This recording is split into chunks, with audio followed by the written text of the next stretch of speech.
Well, what we're trying to do is look at opportunities for redevelopment in the community. And so this gives us an opportunity to help those who are interested in redevelopment chances for their property to get a phase 1 or phase 2 at no cost.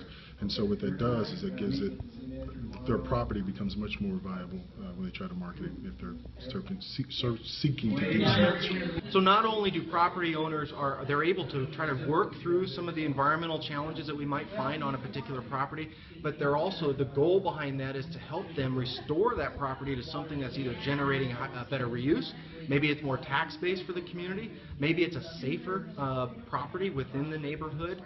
They can reuse that property to even resell it and create an incentive for them to redevelop that site.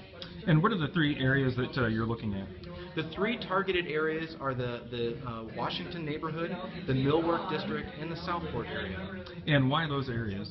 Those areas were identified in a competitive grant process that the city wrote and actually developed for the EPA.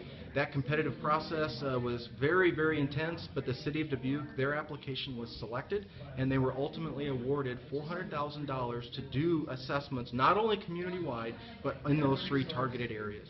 Well, I think it's just an educational component. A lot of people don't understand when you talk about brownfields exactly what you're talking about. There's a lot of stigma attached to it.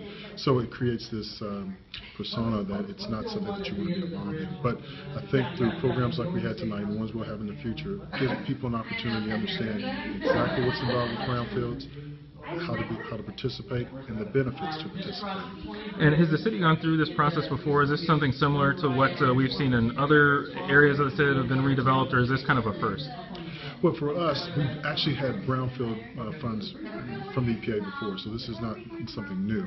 However, from the assessment standpoint, this is something new for us. And so from the assessments, we're also going to be doing a planning grant as well, which will allow us to look at the Southport area and work with those owners to figure out just a productive plan to go forward with maybe some adaptive reuse of some of the area.